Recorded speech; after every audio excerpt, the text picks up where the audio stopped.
there is any role of particular diet in the treatment of cancer. This is not the fact. Cancer cannot be treated in such a way. And about intermittent fasting, it was also being there done in trials, but it's not conclusive as of now. So I used to tell everyone in my interviews that I want to be an oncologist because I thought it is cool. Yes, I was just trying to choose between one of the fields, whether to go with the surgery or medicine. What is the expected salary one can expect once you passed out your DNB? Salary varies obviously with cities. Based on your experience, it will become somewhere 3.5, 4. So what are the cons of taking radiation oncology or radiotherapy? Machine dependence, that was very big, important hurdle which we could overcome. Like, what is the difference between government versus corporate, apart from obviously the monetary benefits? Yeah, as you mentioned, monetary benefit is the main thing.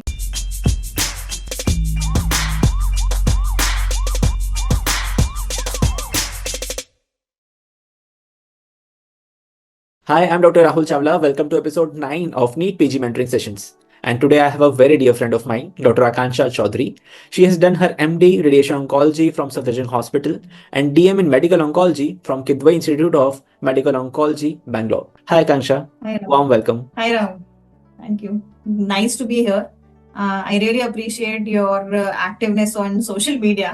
You've been active for so long and keep on posting some of the very mind-boggling topics, something to ponder over. And you've been writing books and of great help to us PGs. I think now only you're continuing with the same audience. That audience has probably grown, and this is the reason why you're starting with these kind of sessions. It's very nice, and in fact, I was just thinking, if we would have had such things at our time, it would have been much easier for us to select our MD branches that time. Yeah, sure. Thanks so much, Akansha. That brings me down to my first question. That is our usual line of how we begin this conversation. So, how and why did you decide to take radiation oncology at first place? Because we were together when you were selecting your branch of choice, and you were already getting anesthesia and some other branches, but still you decided to go for radiation oncology. Yeah, you still remember that? Yeah, obviously. Okay, so the thing is, I was like, throughout my MBBS, I was just trying to choose between one of the fields, whether to go with the surgery or medicine or something else. But I was not very clear. Like, I remember Sumit said he used to say ki you should have that clarity in your mind, but I was not able. So I thought, okay, anything will do. What I don't want, that I knew, but what I want, I did not know. So at that point in time, I thought, okay, whatever is best for my rank, I'll go with that. But somehow I thought that, pathology or anesthesia, it did not involve direct interaction with the patient. So, and somebody at that time just, I heard from someone that it's a 9 to 5 job, which came out to be a little wrong later on. ऐसा कुछ भी नहीं होता है once you get into medicine and MD and DM, it's like you never know. We just try to go for that comfort. So those were the things, but yeah, as compared to medicine, definitely it was a little lighter thing to go. So that's why I took. And also it was something which was very unheard of. Nobody listens about radiation oncology during MBBS. So cancer was something which I was interested in, looking at surgical oncologists who had taught me during MBBS. So I thought cancer is something which was like catching up during those days.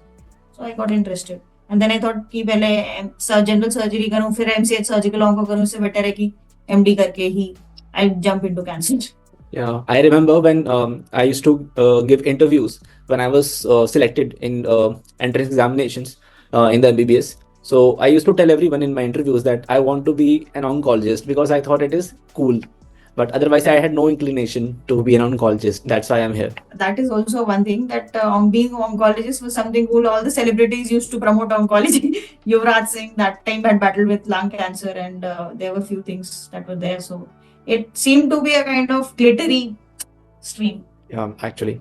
Plus, you are making a big difference, obviously. Yeah, it's actually said that life is more precious when a little of it is left. Oncologist has to be emotionally very, very strong because we deal with patients wherein outcomes are not very great. So to sympathize with the patient, to communicate in the right manner is very, very important. So Akanksha, how is radiotherapy or radiation oncology as a branch, as in work toxicity and work-life balance, and does it matter to do radiation oncology from a very premium institute or even a peripheral institute would do? Yeah, that's a very good question actually. So radiation oncology as a branch is good. And more important than choosing a center, whether you do it from a good center or a peripheral center, it's more important whether you have exposure to the latest machines. Latest machines in the sense that linear accelerators, So those should be there. You should know how to work on Linux basically. And unfortunately, in most of the top government institutes, it is not available. Like where I was trained in Safdarjung or even in MAMC also, there are no Linux. They were always telling that it isn't a process being installed. Some of the hiccups. Probably there's some conspiracy that people don't want that machine to come and these new join trainees to learn, and therefore we have this big struggle of learning, having the hands-on work on Linux. That is very important. So somebody who's done a DNB but they have experience of Linux, or someone who's done from a private center but has experience of Linux, so that gives and them an edge initially as a fresh pass out. So obviously if you pass out from a good center but you don't have that experience of Linux, then the initial struggle is a little more, and you have to, the first thing is to learn working on Linux. You have to do SRship, or you have to do some work at some private center which has Linux, or some premises like AIMS or PGI Chandigarh which has Linux. Okay, apart from this linear accelerator, is there anything else which one should consider whether you have that in your department where you are planning to do radiation oncology? So Linux is the main thing, and Linux CE you get to do various types of planning. So there are some plannings like SBRT, VMAT. So those things it's good to have, which will be there, and some more machines like CyberKnife may be there, and Gamma Knife may be there. Gamma Knife is only available in AIMS Delhi and some other center, I think. So those are a few machines. Apart from this, Proton Center is also opening up. It has opened in Chennai Apollo, and I think Tata also has Proton machine. So those are just extra buys. If you get it, it's good. Otherwise, Linux is basic. Actually, you also asked about how's radiation oncology as a brand. So this was about actually the struggle of the fresh pass outs. And so now as we discuss about the brand, so it's good. It is not so hectic in terms of work, like 9 to 5. It's not there, but yeah, 9 to 7, 8 or 9. That should be it. Not much of these late night emergencies or anything. And the patient for radiation would be very, very stable. Like radiation as a rule, the patient should be able to climb the couch. So somebody who's climbing a couch has to be stable. So there would not be much of mortality. So it's good. Like in those sense, it's good. But at the same time, limitations kya hai? It's a highly dependent branch on machine. Secondly, technicians. So all that setup, you have to be dependent on that big setup, which costs a lot. So you cannot open your own center. That is a very big limitation in radiation oncology. And it's like, it's not considered a very esteemed branch, but I don't know why. But it's good. Like as far as what it's got, it has got physics, it has got biology, it has got patient interaction, it has got some things, lot of things that you do on computers, planning, simulation.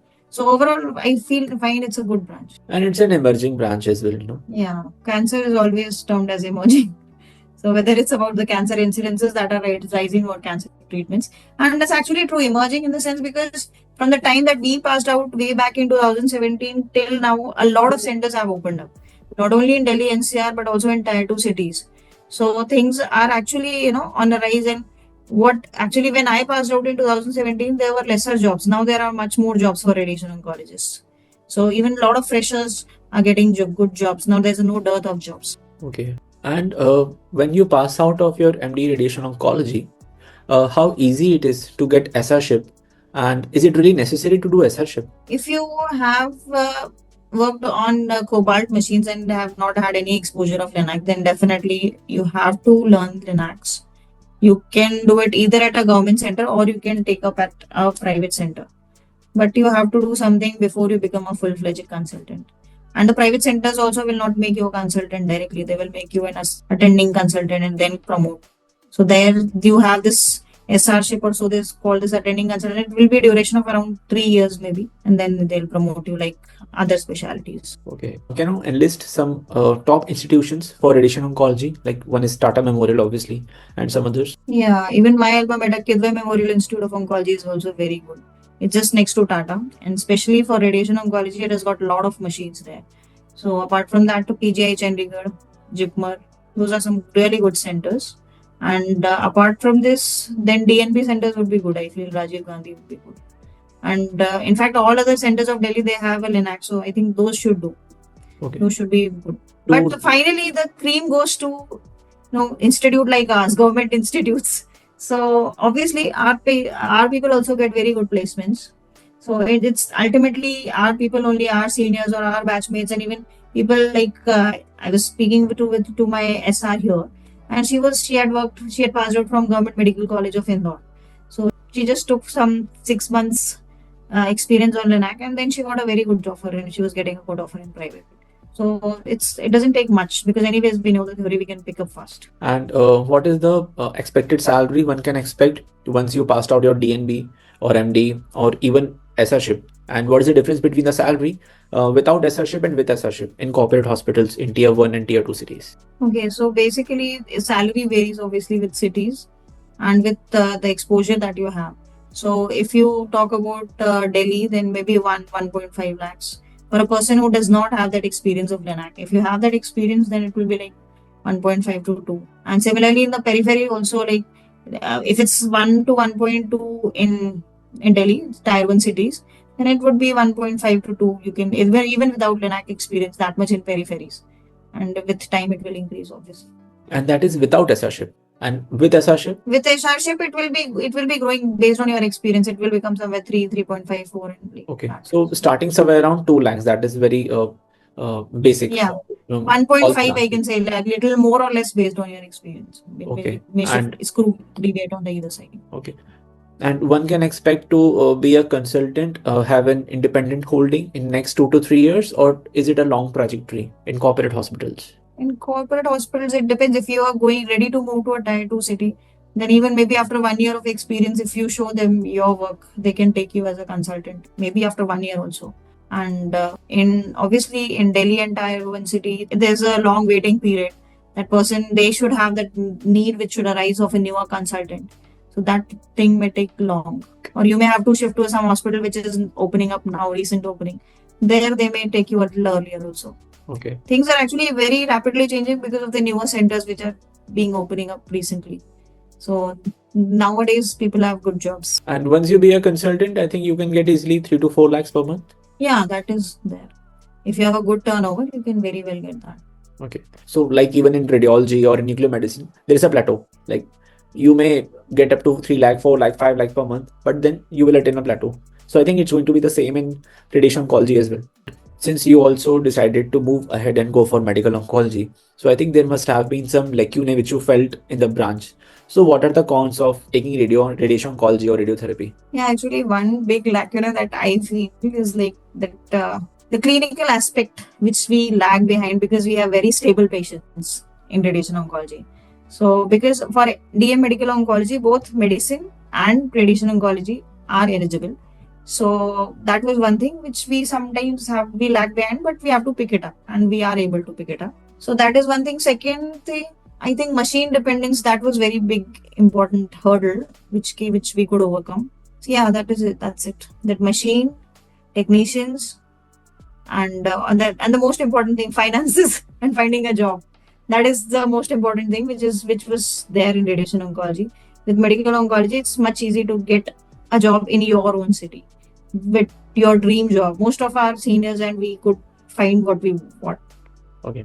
And apart from this route of doing super specialization in medical oncology, are there any other fellowships that are available that one can pursue after MD radiation therapy? In India, actually, they are planning for fellowships, but I don't think that has come into action. The AIIMS Rishikesh had been planning for few, but as such, it's not there. Some clinical courses, some people may apply, but it's nothing as a standard in radiation oncology. Fellowships, that concept has not come. Some people may go abroad and get some fellowships from specific oncology centers like Princess Margaret Dana-Farber Cancer Center. But in India, I'm not aware that there would be any specific fellowships. It has not picked up the way it has picked up in other specialities, the concept of fellowship. Okay. So talking about medical oncology, so again, just like you choose radiation oncology, while choosing your college or hospital in medical oncology, what were the key factors you considered? Because you rejected TMH and then opted for Kidway Institute. Yeah, actually, I got All India rank 19, so I had this option of going first time choosing a center which I liked. So I did a lot of homework, talking to people in the institutes, and what at that age you would consider your personal life as a priority. You want to go to a place which can give you some sense of being comfortable in the surroundings. So Tata has this very bad. I mean, although the work is good, but the work culture is bad. So that every year they will have one or two dropouts. People would not be able to complete. And girls' ratio was very less. Like hardly any girl would be going to Tata. So those were the things that I thought that okay, going to some place and leaving, it's better that you go to a place which is much more comfortable. So Kedwai was next best center, and it is in Bangalore, a city which is approachable, which seemed to be okay for as a language because that time seats were there in Srinagar and Gujarat. So I thought it's little close to us. And also this Kedwai is also my center is Pure Oncology Institute. So it's good. You work in a dedicated oncology center means you that centers itself like you have the radiology service, the pathology services, and everybody is just dedicated to onco. So it's even without asking, they will give you that level of services which you need for an onco patient. For example, the radiology dates that they used to give are not very far. Pathologists are also very well trained. They have high-end molecular diagnostics, high-end drugs, everything, and it's for free to the patients. So you will learn a lot. So Akanksha, once you complete your medical oncology training, so how are the job prospects? Like how easy to get a job in government hospitals as an assistant professor? And what are the salary packages one can expect after DM oncology training from a good institute? It's good actually. That was the reason why I pursued medical oncology. Most of us and even I, we have got a job which we wanted for very long. So we have been placed at our respected cities wherever we wanted to. Medical oncologist anywhere in the government sector it's something which is a takeaway thing because even in PGI Chandigarh you have seats which are which keep coming up regularly. So nobody wants to go work in government center because private is much more lucrative. Okay.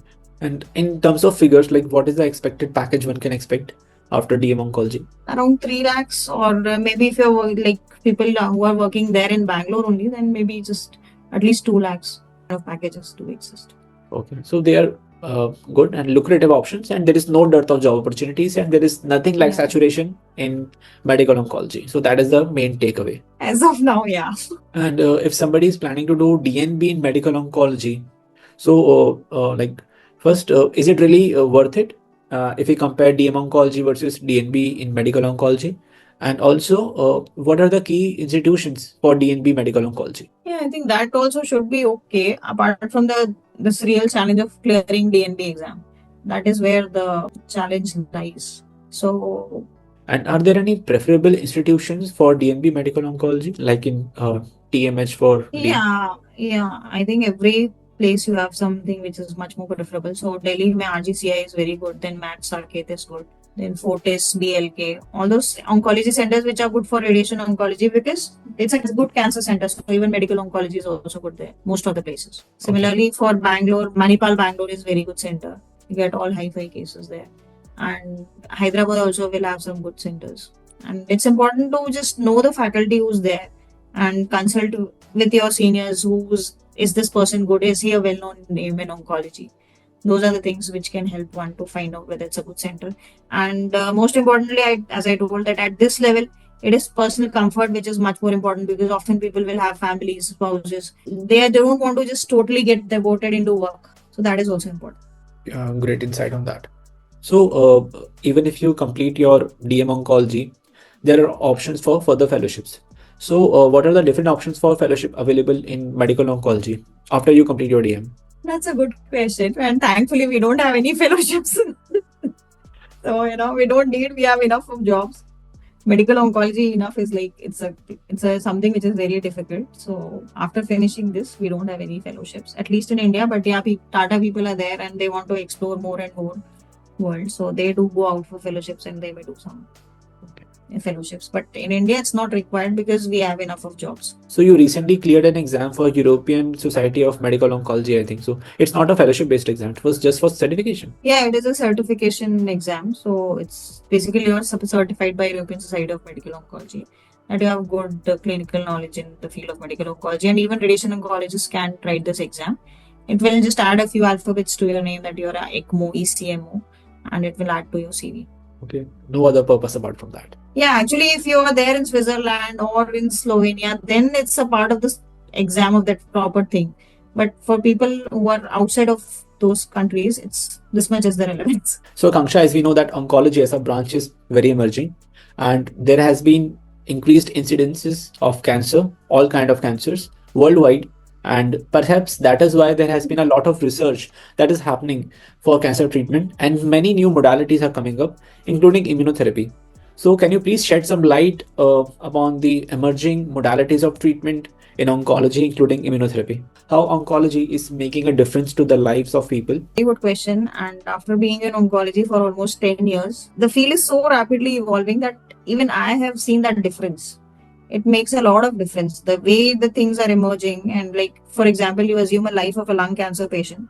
So previously it was just 6 months, 9 months, 1 year. It was very difficult for them to touch 1 year. But now with so much of targeted agents coming up, even 5 year survival is also not reached. So people are surviving beyond 5 years as well, even with stage 4 disease that I'm talking. And a lot of new molecules have come up in various classes. So immunotherapy is one of the classes of targeted therapy. Targeted therapy means कि cell का एक specific pathway का molecule का inhibitor है जिससे that whole cell cycle gets disrupted. may come anywhere in the cell cycle या फिर वो जैसे signaling transduction pathway उसमें भी anywhere it can fall in between. उसको specific target को it is binding, so it's a targeted agent. It's very simple. Now coming on to immunotherapy, immunotherapy is acting wherein it is helping our body to identify कि ये foreign cell है, ये cancerous cell है, इसको evade कराना है, हमको इसको clear कराना है. That's it.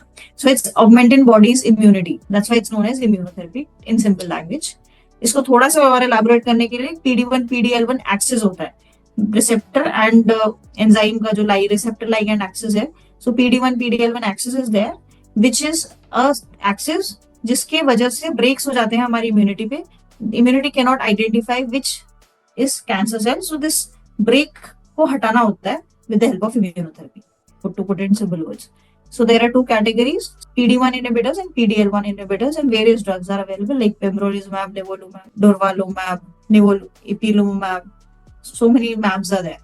So these are all immunotherapy drugs. They are quite expensive because अभी उनका generic launch नहीं हुआ है, so they are quite expensive. So the one cycle may cost somewhere between around 2 lakhs to even 5 lakhs, and so there are various patient assistance programs are there. But on the whole, it is immunotherapy drugs which make the cancer treatment so very expensive. So a majority of Indian population cannot afford these drugs. Okay. But then it has actually changed the whole course of cancer management, and you have got really brilliant results with that. And I hope that in coming 5 to 10 years, once the monopoly of those companies they end, generics will end up. You will have some generic medications in that segment as well. So, are these medications available in the government hospitals, like in AIIMS Bhopal? Yeah, I do give whatever the patient can purchase. So, there are a few patients who are able to buy those drugs, get them from CGHS. So, I do give them. Targeted therapy, there's a huge class of drugs. It starts from something which is as basic as trastuzumab. Okay, everybody's heard of trastuzumab. So, starting with that, and even rituximab you were naming initially. So, those are the few initial targeted therapy which has now come up in a long way. अभी especially lung cancer में targeted agents का बहुत ज़्यादा role है. So as I told, and previously the patient could not hardly survive for 9 months, lung cancer stage 4 patients. But now even 5 years के beyond भी survival जा रहा है patients का. And apart from that, there is CAR T-cell therapy, primary antigen T-cell receptor therapy, which has come for hematological malignancies. That is done only in a few centers like Tata is doing, CMC Vellore is doing. So those are the research which is going on, but it's slowly coming up. It will soon come into Indian market also. Like indigenous CAR T is being made. So something which was far from reach is become quite accessible. I'm hoping that it will come to Indian market also. So Akanksha, as we know that cancer, disease per se, and the name cancer is so scary for the patient. And obviously the patients are very anxious, their family members are very anxious to counsel them, to see such patients on daily basis. And many times we know the prognosis and we know what is going to happen after a few months. So how difficult is it to deal with such patients on daily basis? And basically, if you are choosing medical oncology, what is something in your personality which you must have? And what if you have something in yourself, then you must not take medical oncology? Okay, nice question. So obviously, like being oncologist is something very different because we know the fate of the patients, and most of the case, especially in medical oncology, it's like a door closer to the heaven. So you need to be more than sympathy, it's empathy which has to be there in you. You have to be really gentle to the patient. We have to look at their pockets, because giving a high-fi treatment, making the patient sell the land just for 2 months, 3 months, 4 months. When you care for the patient, no, even the patient attendant will feel so much grateful to you. And obviously, those patients who are cured, they are like a cherry on the top. Nothing to say. But even those patients who die off, if you give them a good life near their end, they will be debted to you. People talk of these mishaps with doctors by patient parties, but I had some really nice experiences wherein in my ward, one lady died and her sister, she was literally hugging me and crying. So that was one thing I felt okay, because I've done so much for her. She knows that what and all I have done for her. So she was showing so many emotions to me. So that was something which gives us hope. Sometimes I was very much depressed. और the same young boy, उसका नाम है मल्लिकार्जुन, वो बोलता है कि madam देखो रसना जा रहा है, रसना जा रहा है। उसको जा रहा था high dose methotrexate which is yellow in colour. तो हम लोगों को डर लगता है मेथोट्रेक्सेट की टॉक्सिसिटी ना हो जाए और वो इतनी उस चीज को इतना चिल तरीके से ले रहा था। तो कभी कभी पेशेंट्स को देख के we get that sense of inspiration, so it's good. And अच्छा लगता है, सेटिस्फेक्शन बहुत मिलता है, बिकॉज वो सेम पेशेंट है जो आपके पास आता रहेगा multiple times with the toxicities, with the cycles. तो एक पेशेंट डॉक्टर रिलेशनशिप जो है, it's a very good relationship, और बहुत फील करते हैं patients, at least in oncology and specially if you work in government sectors. तो there is a very good job satisfaction, I would say. And obviously there are lot of patients who do get cure, like breast cancer patient का adjuvant new adjuvant settings है। So those are the settings. It's not all black. So, as you talked about satisfaction, so I guess that was the reason for you to continue to be an assistant professor in AIIMS Bhopal despite getting good offers from corporate. So, you want to continue with that? And like, what is the difference between government versus corporate, apart from obviously the monetary benefits? Yeah, as you mentioned, monetary benefit is the main thing, the main reason why people would switch to private sector. Apart from that, this patient satisfaction is something which we tend to get in government sectors. But at the same time, we need a lot of support from the other adjoining specialities and super specialities.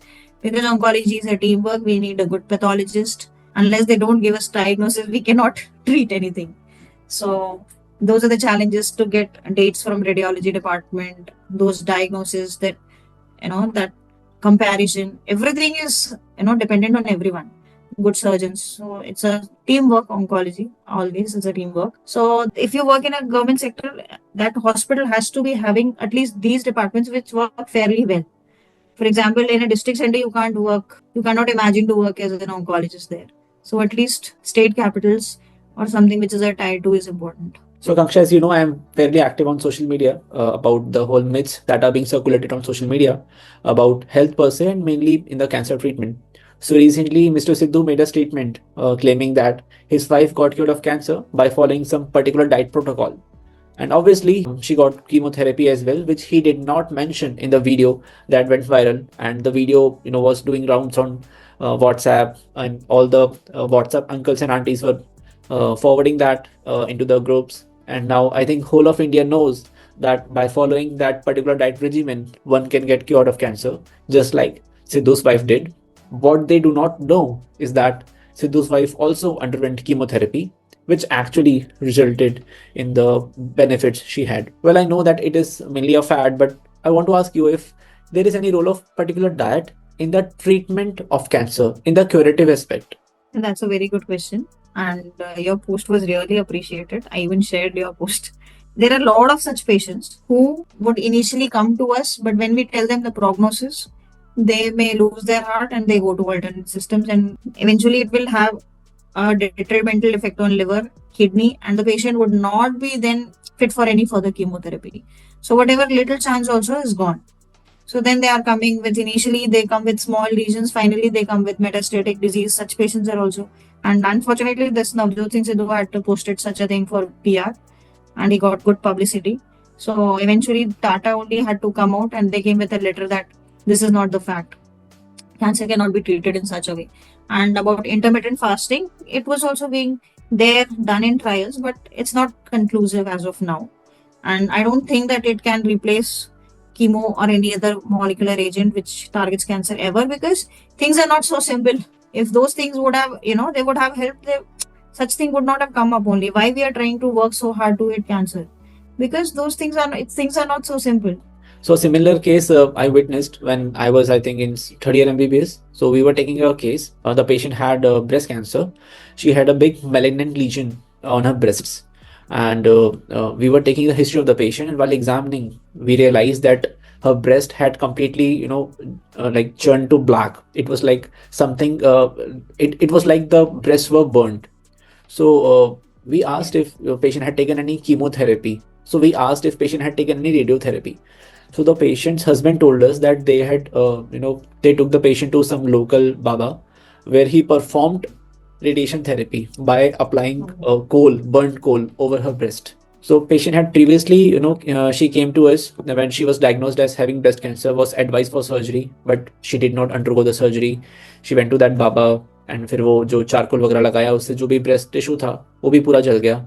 And then she came back after 3 to 4 months when already it had metastasized. So this is how these patients are fooled, because they are very vulnerable, and there are people who are just sitting over there taking advantage of their vulnerabilities. There is one more myth that is very prevalent thanks to social media, wherein people they believe that by doing biopsy their cancer will spread, and that is why many patients are even reluctant to undergo biopsy done. It's a very good question. You've done a lot of homework. This is not a homework. This is what I see on the social media on daily basis, because my algorithm is like each every alternate post is like somebody claiming that आपके बाल वापस आ जाएंगे, आपकी diabetes reverse हो जाएगी.